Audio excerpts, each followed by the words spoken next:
Hi everyone. In this step-by-step guide, I'll show you how to change your Snapchat map location using the app Fake GPS Location. Step 1. Open the Google Play Store on your Android phone. In the search bar, type Fake GPS Location and download the app by Lexa or a similar trusted developer. Once installed, open it. Step 2. Before it works, we need to allow mock locations. Go to your phone's settings. Scroll down and look for About Phone. Tap on it and find build number. Tap it 7 times to unlock developer options. Step 3, go back to settings, open developer options, then find select mock location app. Choose fake GPS location from the list. Step 4, open the fake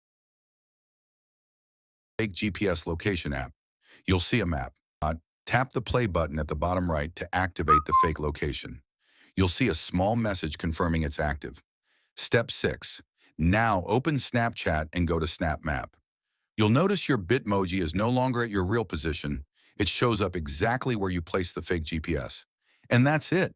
You've successfully changed your Snapchat map location using fake GPS location. Remember, this is for fun and privacy, but don't abuse it.